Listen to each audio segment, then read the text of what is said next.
From the headquarters of Telesur English in Quito, Ecuador, I'm Carla Gonzalez, and this is From the South.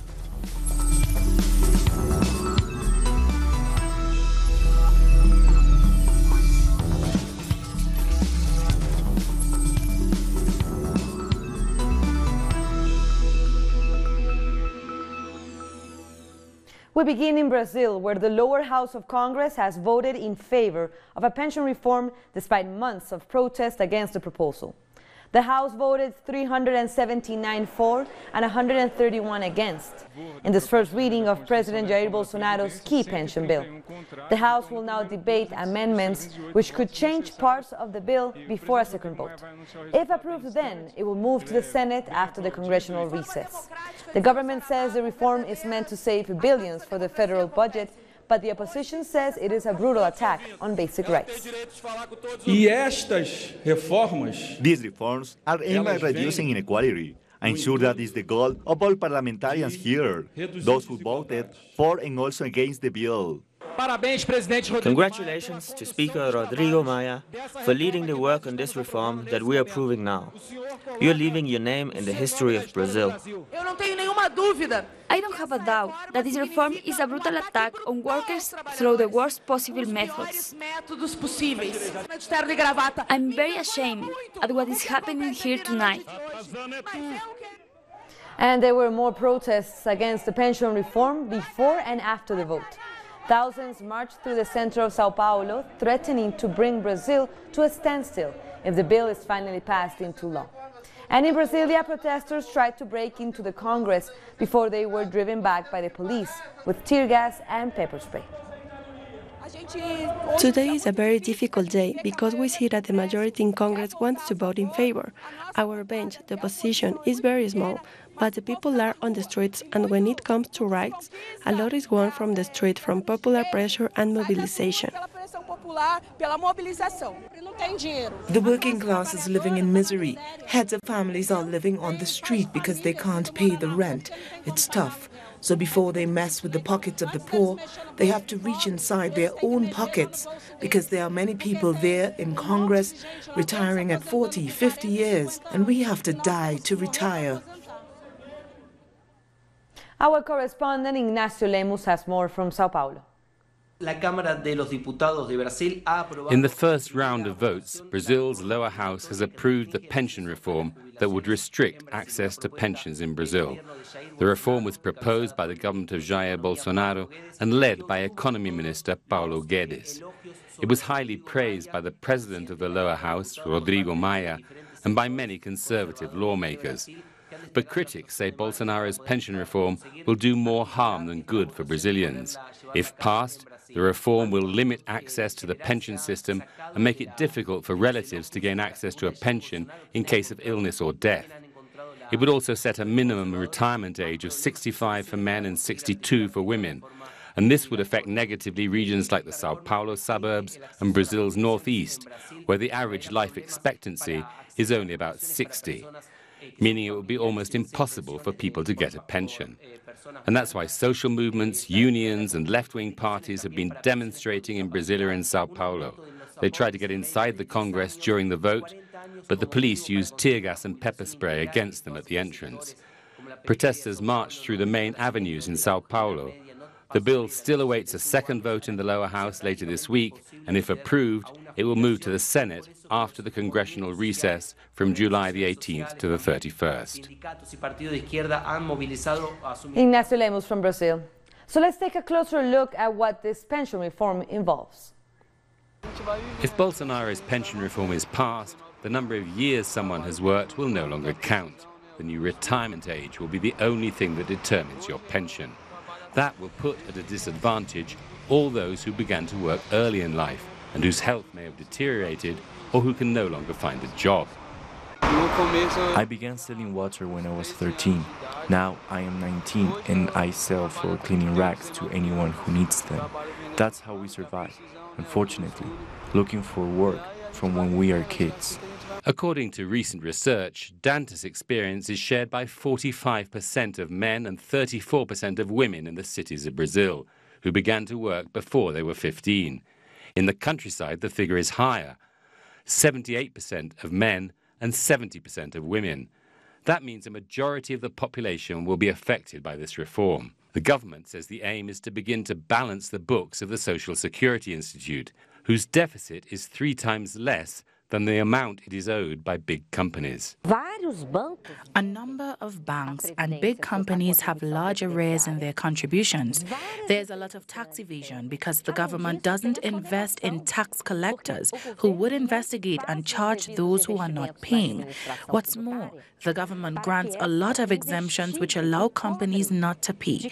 If you factor in all that, the pension system would have a big surplus. The reform adds an average of 10 years onto the time a worker needs to make contributions, puts an end to special pensions for the families of policemen and firemen who die, and cuts by 40% other bereavement pensions. Any debts will have to be renegotiated within 60 months, but there will be exemptions for the military, agricultural exporters, and Pentecostal churches. We are in a period of international counter-revolution, and this is global tendency with extreme neoliberalism and the domination of finance capital. That means the dismantling of social rights, the labor reform and outsourcing imposed by Temer government, which Bolsonaro is now pushing further with his pension reform. With unemployment at 40 million and whole regions of Brazil where life expectancy isn't more than 65, this reform will require workers to make 4 decades of contributions. According to the opposition and trade unions, that means huge numbers of Brazilians will die without ever drawing a pension. In other news, former FIFA Vice President Jack Warner has been ordered to pay a $79 million penalty stemming from the Football Association bribery scandal. A U.S. federal judge imposed the judgment against Warner, a Trinidad and Tobago national, in a 2017 lawsuit brought by the Confederation of North, Central America and Caribbean Association Football. Warner is accused of embezzling millions of dollars from the CONCACAF, and he's also accused of other corruption offenses. Warner has denied any wrongdoing as he continues to fight extradition in his homeland, where he remains on bail. No comments, no comments, no comments. Trinidad and Tobago's Prime Minister does not foresee a reduction in oil or gas production for the year 2019. Dr. Keith Rowley was responding to a report by Standard & Poor's where it lowered the country's long-term foreign and local currency sovereign credit ratings, as it projects a reduction in commodities. Dr. Rowley said his recent travels overseas to meet with all major energy players was to make sure this prediction on gas does not come to pass. Regarding oil, he said Heritage Petroleum is now drilling 16 to 18 wells, when former state-owned oil company Petrotrin drills 0. So it cannot be established. Petrojam Limited is now supplying the Barbados National Terminal Company with oil, following the closure of the state-owned Petrotrin oil refinery in Trinidad and Tobago last November. The deal is reportedly more competitive than the previous one with Petrotrin. The Trinidad and Tobago government shut down the refinery after complaining of billions of dollars in losses annually. Petrojam is Jamaica's only petroleum company and is wholly owned by the country's government. In Mexico, the government of President Andrés Manuel López Obrador faces an opposition that seeks to obstruct strategic projects for the development of the nation. The president has condemned these actions and announced an important change to his cabinet. After the resignation of Carlos Urzúa as Secretary of Finance, President Andrés Manuel López Obrador appointed Arturo Herrera head of the agency in charge of managing the national budget. We are committed to change the economic policy which has been imposed on Mexico for 36 years. The changes proposed by President AMLO has raised concern among opposition sectors whose interests are affected, among them the private media whose income from advertising has fallen significantly. Their livelihood is dependent on selling opinions. They sell news to support this governor or that governor. There have also been documented cases of payments to television hosts. Strategic government projects have also faced obstacles. For example, non-governmental organizations linked to business groups have filed 147 legal appeals against the construction of the international airport at the military base of Santa Lucia. What they want is to revive works that was cancelled in Texcoco, located in the state of Mexico, which began during the previous administration. For technical, economic, and environmental reasons, and due to a lack of transparency, the space where it was going to be built will become an ecological park, and Lake Nabor Carrillo will be saved. Other projects which are being hindered include works for the Mayan train, which seeks to reactivate the rail transport of passengers and goods just southeast of the Mexican territory. This, as well as the strategic plan to rescue the privatized oil industry after the approval of energy reforms.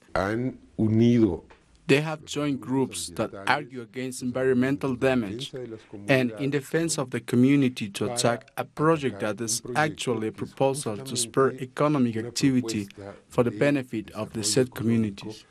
The analysts explain that in this vein, protests are led by elements of the federal police who refuse to join the National Guard. The federal police is publicly supported by former President Felipe Calderón, who is working on the creation of a new political party. Coming up, farmers in Peru begin a new protest against the mining projects promoted by the government. Don't go away.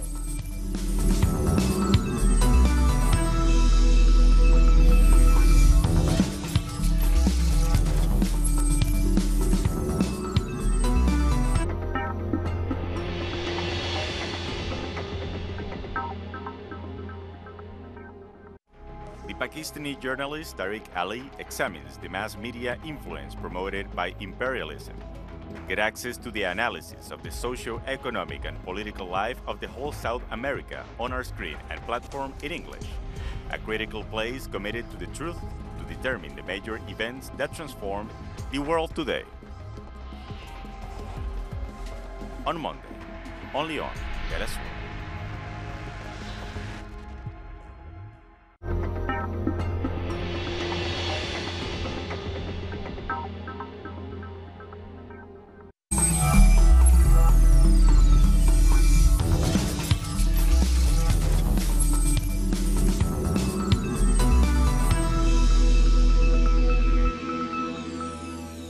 Welcome back.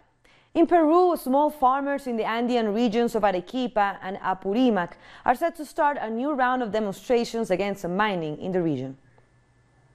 The government of Martin Vizcarra has authorized the construction of the Tia Maria mine in the region of Arequipa, even though the project is rejected by the majority of farmers in that area.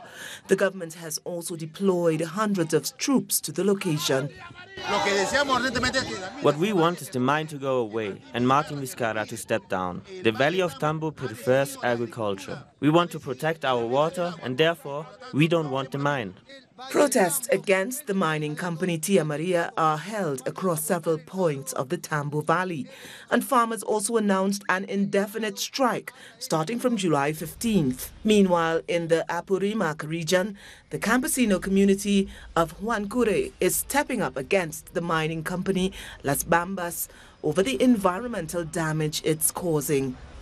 The Contawiri and Ancochiri neighborhoods are just 100 meters away from the mining operations. So when they drill into the ground and the rock fractures, it contaminates our drinking water.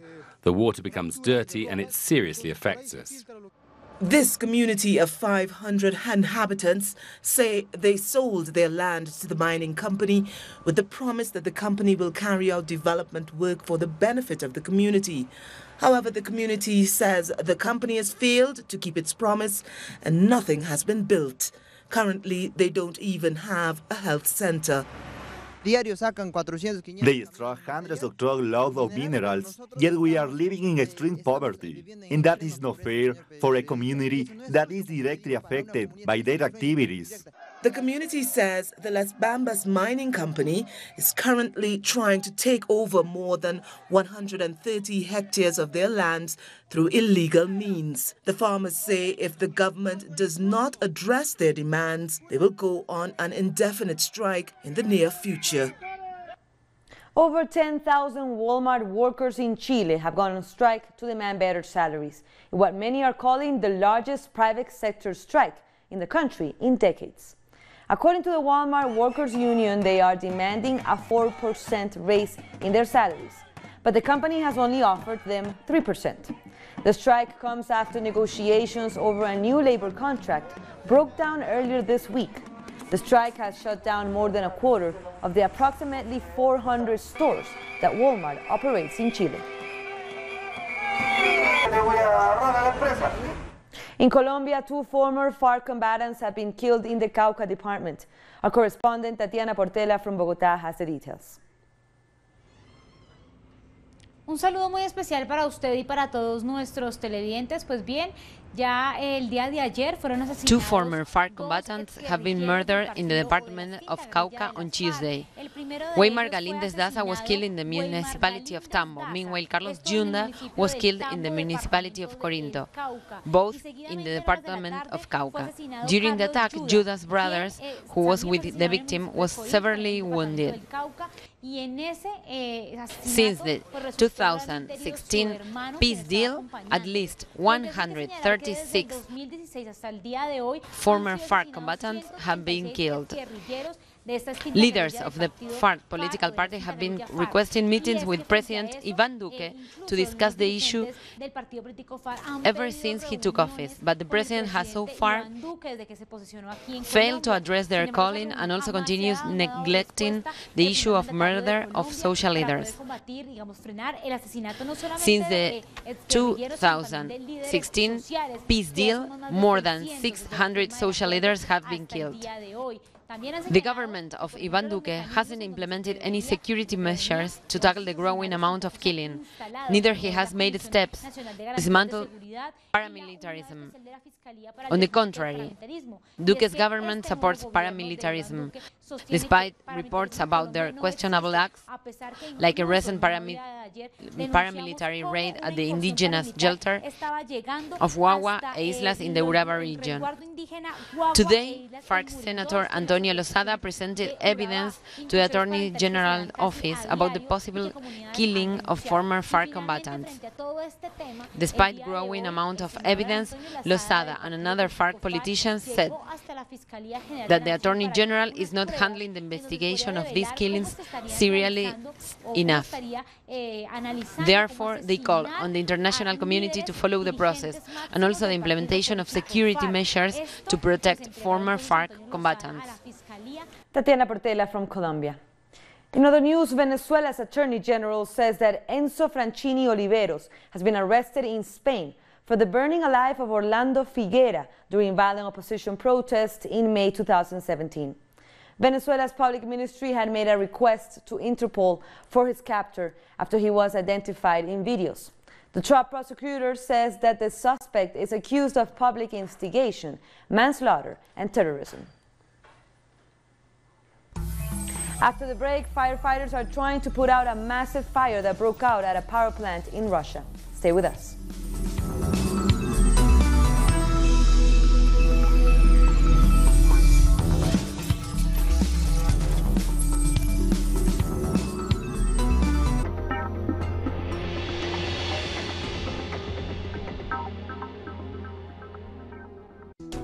The life is full of moments. Moments of fight. Moments of hope. Moments that transcend. Moments that you can live in. Telesur documentaries. Sundays. Only on Telesur.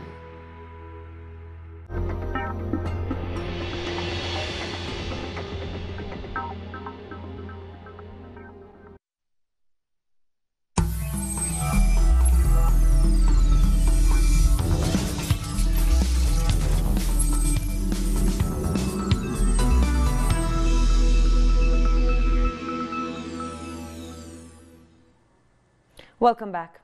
At least 7 people have been injured in a huge fire that broke out at an electricity generating station in Russia's Moscow region. Footage circulating on social media showed huge flames leaping into the sky at the facility. By some estimates, the flames went up 50 meters, with the fire itself at one point covering an area of 1,000 square meters. Initial reports said there was an explosion at the power plant before the fire broke out. Firefighters are continuing to battle the blaze.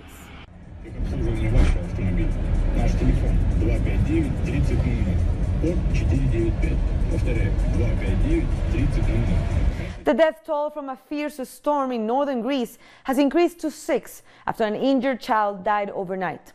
More than 100 other people were injured when tornadoes, rain and hailstorms struck late on Wednesday, uprooting trees and collapsing roofs. Images show the aftermath of the damage caused to a resort in Halkidiki, a region popular with tourists in the summer. Tourists, including children from the Czech Republic, Romania and Russia, were reported to be among the dead. Authorities have since declared Halkidiki in a state of emergency. Members of the Islamic movement in Nigeria are continuing protests as they demand the release of their leader. This comes one day after clashes with police left several dead. Protesters claim jail leader Ibrahim Saksaki is sick and needs medical attention. Saksaki has been in custody since 2015 for allegedly attempting to kill the army chief. His detention has led to repeated protests in Abuja and several northern cities.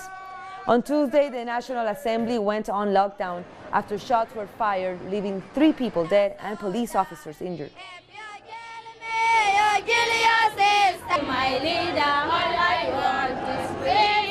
You know, on last week, Thursday, we were at the National Assembly to meet some members, and they comes out to address us. They told us that they will call us. The issue of Sheikh Zakzaki's health is a matter of urgency. They are going to address it urgently. We should wait for them. Within 24 hours, they will call us. We waited until 128 hours. There was never a call from these people, and that is why we decided to go to the National Assembly to hear from them. France has admitted it. It is the owner of deadly U.S.-made missiles found at a base in Tripoli, used by Khalifa Haftar fighters. The admission raises questions about the role of France in Libya's conflict. A French military advisor had initially denied that the missiles were transferred to Haftar by his country.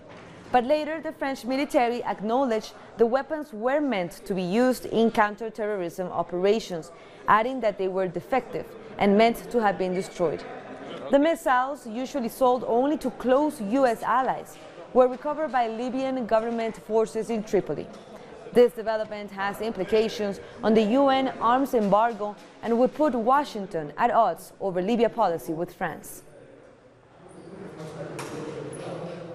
Also in Libya, hundreds of survivors of the recent airstrike on a migrant detention center in Tripoli have marched to the UN refugee camp after waiting in vain for evacuation. About 300 survivors made the roughly 4-hour trek to the UN Commission on Refugees Center. So far, only about 50 people have been transferred to a safe place by the UN agency, while hundreds are still at risk. Survivors of the attack had been on hunger strike, pleading for the UN to guarantee their safety. We are going to be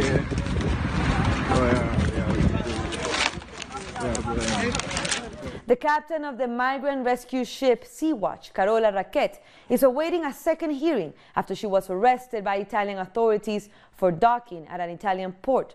Her hearing has been postponed for 10 days. As a result of my arrest, a lot of solidarity was expressed, and it also became clear that that situation where sea rescue is criminalized cannot continue like that.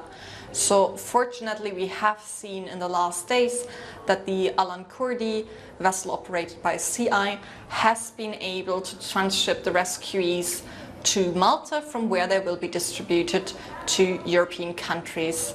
That very practical solution, I assume, is a direct result of what happened the week before.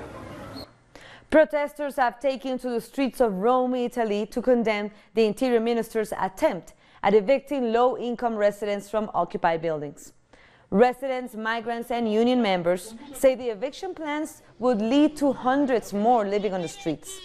Protesters blamed Matteo Salvini and the governor of Lazio region, Nicola Zingaretti, for depriving people of housing and jobs. The peaceful protests were held in front of the National Council and were monitored by a heavy police presence.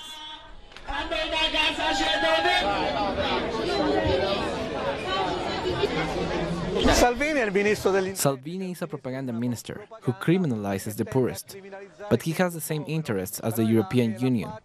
The EU chooses neoliberal policies based on its economic interests, but these measures do not apply to those in power, or the European Central Bank, only to the poor. Salvini says there are migrants that are invading us. They steal from us. But those who live on the streets know that when they are evicted, it weren't migrants doing it. Those with jobs know that it's not migrants who exploit them. The homeless know that it's not the migrants who deny them a home. It's Salvini as well as Governor Zingaretti who deny us housing, jobs, healthcare, and education.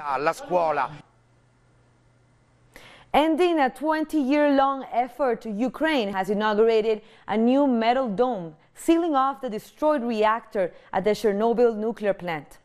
Claimed to be the world's largest movable metal structure, the so-called New Safe Confinement covers the remains of the fourth reactor that exploded in the disaster back in 1986. The 108-meter-high dome could even cover the Notre Dame Cathedral in France and cost about $1.7 billion. It was sponsored by 45 countries. And with that, we end our news brief, but you can find all of our stories by checking our website, telesurenglish.net. And you can join us on social media. We're on Facebook, Twitter, and Instagram. For Telesur English, I'm Carla Gonzalez. Thank you for watching.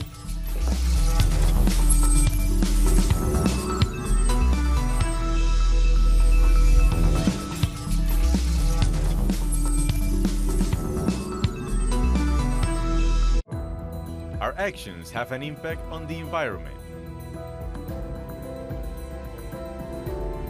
It's our responsibility to change for the sake of our planet. Let's be part of this transition. Watch, preserve, and protect your Green Zone. Wednesdays, only on Telesur.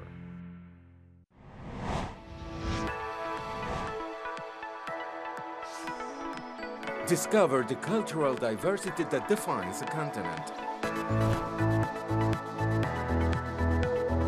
The place where art and tradition are part of the same nucleus. Artistic expressions,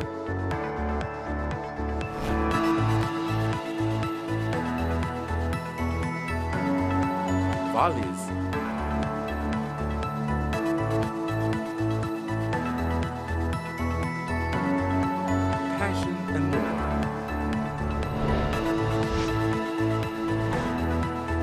real life.